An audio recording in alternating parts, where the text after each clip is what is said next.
नमस्कार, मैं हूं केशव तिवारी और आप देख रहे हैं विशाल खबर। देश के शिक्षण संस्थानों में मध्य प्रदेश के किसी विद्यालय या महाविद्यालय की कोई हैसियत नहीं है।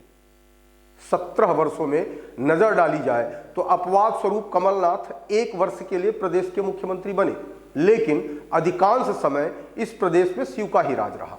शिव के राज में शैक्षणिक गुणवत्ता पर कोई बात ही नहीं हुई और न ही इस दिशा में कोई सार्थक प्रयास हुए। शिक्षा और शैक्षणिक संस्थानों में प्रदेश का कोई स्तर नहीं है। अलबत्ता कई वर्षों तक प्रदेश में बलात्कार के मामले अव्वल रहे।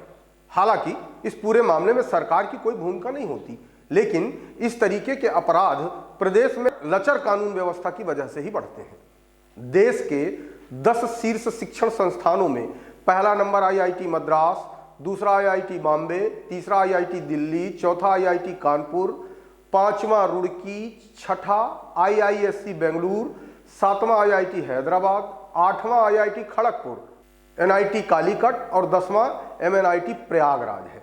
देश के 10 शीर्ष संस्थानों में पड़ोसी राज्य उत्तर प्रदेश के प्रयागराज के MNIT में जगह बनाकर हिंदी भाषी क्षेत्रों की नाक बचाने और प्रतिष्ठा बचाने का काम किया है। प्रायः शिक्षा के मामले में लोग इलाहाबाद यूनिवर्सिटी और BHU का नाम लेते थे, लेकिन इस बार की सूची में इलाहाबाद यूनिवर्सिटी और BHU का भी कहीं कोई जिक्र नहीं है। अगर यूनिवर्सिटी की बात करें तो पंजाब यूनिवर्सिटी चंडीगढ़ पहली बार स्टेट यूनिवर्सिटी रैंकिंग में देश में शीर्ष पर रही। 2020 में यह यूनिवर्सिटी दूसरे नंबर पर थी। निजी संस्थानों में भी पंजाब की चितकारा यूनिवर्सिटी दूसरे और लवली प्रोफेशनल तीसरे स्थान पर रही।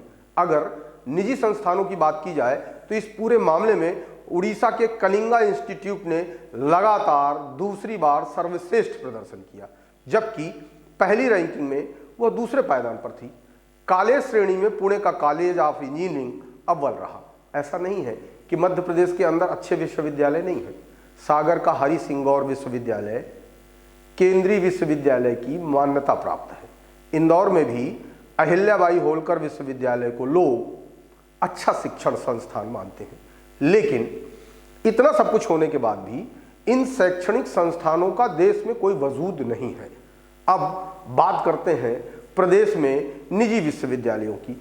प्रदेश में कुकुरमुत्तों की तरह उगे निजी विश्वविद्यालयों की फीस तो भारी भरकम है, लेकिन उनका शैक्षणिक स्तर उतना ही घटिया है। अधिकांश शैक्षणिक संस्थान डिग्री बांटने के लिए खोले गए हैं। न इनके यहाँ अच्छे पढ़ाने वाले हैं और न ही पढ़ने वाले।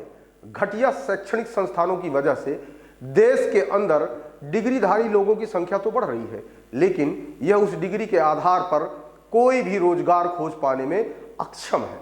यदि प्रदेश सरकार शिक्षा के मामले में इसी तरीके की उदासीनता बरतती रहेगी तो देश के अंदर मध्य प्रदेश के विद्यार्थियों का भविष्य अंधकार में ही नजर आ रहा है। बेहतर होगा कि प्रदेश की सरकार यह संकल्प ले कि आने वाले वर्षों में देश के शैक्षणिक संस्थान अपना बेहतर प्रदर्शन कर अपनी गुणवत्ता में सुधार करेंगे। देखते रहिए विशाल खबर।